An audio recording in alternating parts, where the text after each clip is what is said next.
প্রিয় অস্ট্রেলিয়া, এখন থেকে প্রতি 2 বছরে একবার বাংলাদেশে আসবেন, ওয়ানডে সিরিজ খেলবেন এবং নাকানি চুবানি খেয়ে সিরিজ হেরে দেশে ফেরত যাবেন।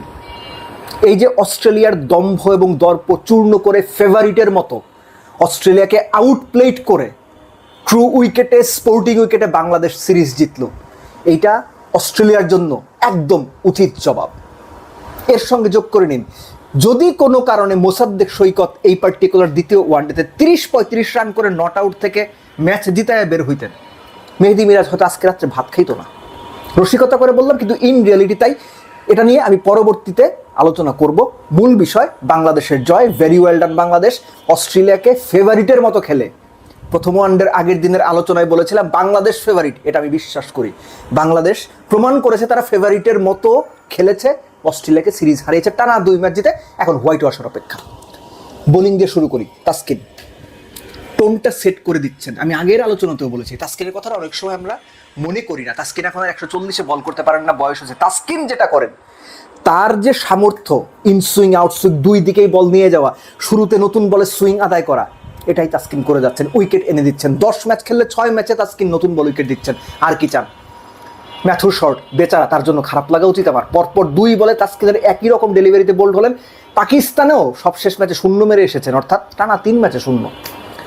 তাসকিনের ক্রেডিটটা আরও বাড়বে যখন আপনি দেখবেন 81-তে 6টার উইকেটের পর মিরাজের ভুল ক্যাপ্টেন্সিতে, স্বার্থপর ক্যাপ্টেন্সিতে যখন বড় একটা জুটি হয়ে গেছে, 40 ওভার পর্যন্ত আপনার লাবুশের এবং বার্টলেট দাঁড়িয়ে গেছে, তাসকিন আসলেন পরপর 2 বলে এবং দুটোই বোল্ড আউট।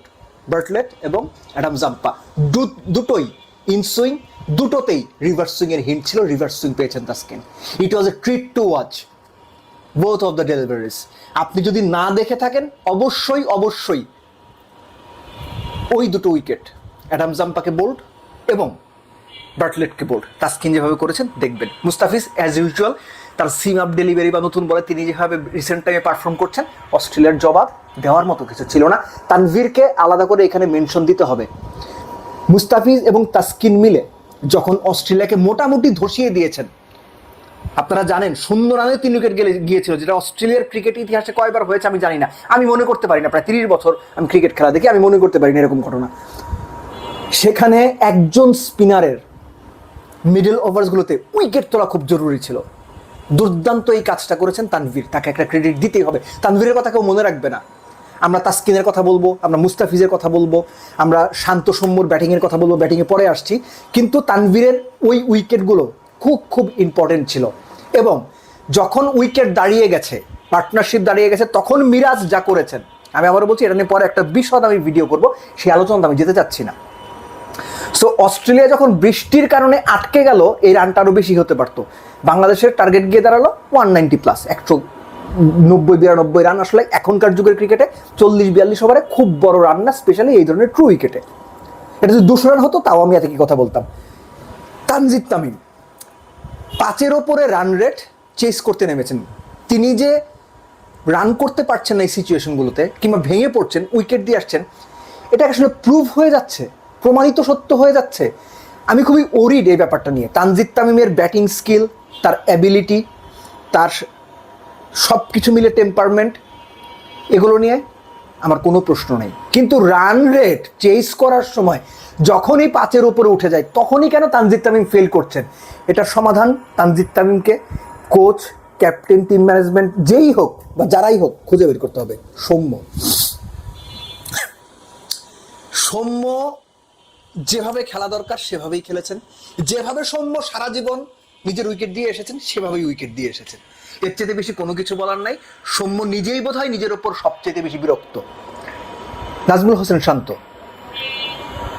ওই যে অ্যারাউন্ড দ্য উইকেট গিয়ে বল করলেই তিনি ইদার বোল্ড হন, এলবিডব্লিউ হন। আজকে পেছনে ক্যাচ দিয়েছেন, প্রথম 9 বলে 0 করেছেন, তারপরের অংশটুকু দারুণ ব্যাট করেছেন। সৌম্যর সঙ্গে আপনার কত 95 না 96 বলে যে পার্টনারশিপটা করলেন, কত 85 রানসের দুর্দান্ত পার্টনারশিপ ছিল। ওই পার্টনারশিপটাই শান্ত সৌম্য মিলে বাংলাদেশের টোন সেট করে দিয়েছেন।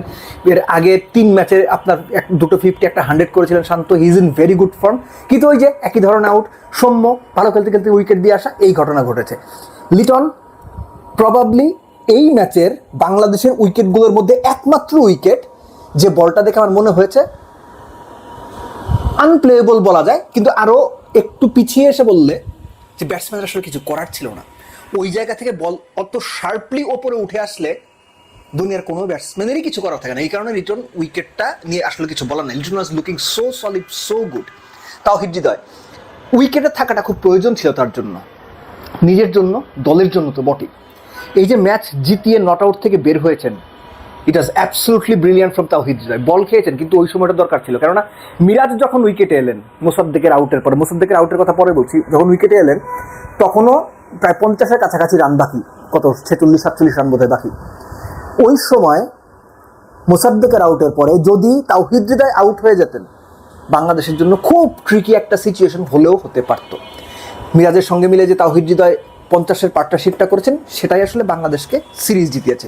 মোসাদ্দেক সৈকত, আপনি যদি 30-35 রান করে নট আউট থেকে ম্যাচ জিতে বের হইতেন, মিরাজ আজকে রাত্রে ভাত খাইতো না। আপনি নিশ্চিত থাকেন ভাই, পরপর 2টো 4 মেরেছেন, ওই ওভারে আবার কেন আপনার ওরকম শটটা খেলতে হবে? আপনি ঢাকা প্রিমিয়ার ডিভিশন ক্রিকেট লিগে এই ধরনের সিচুয়েশন দিনের পর দিন ম্যাচ জিতিয়েছেন, ম্যাচের পর match জিতিয়েছেন।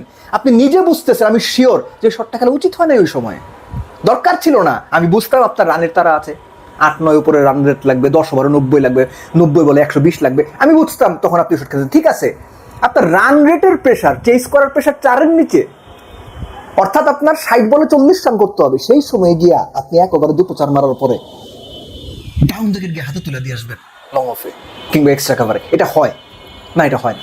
Mosaddek Saikat, you miss the trick, but above everything the main trick has been played by Bangladesh cricket team. ভালো উইকেটে অস্ট্রেলিয়াকে এনে একদম নাস্তানাবুদ করে দেওয়া।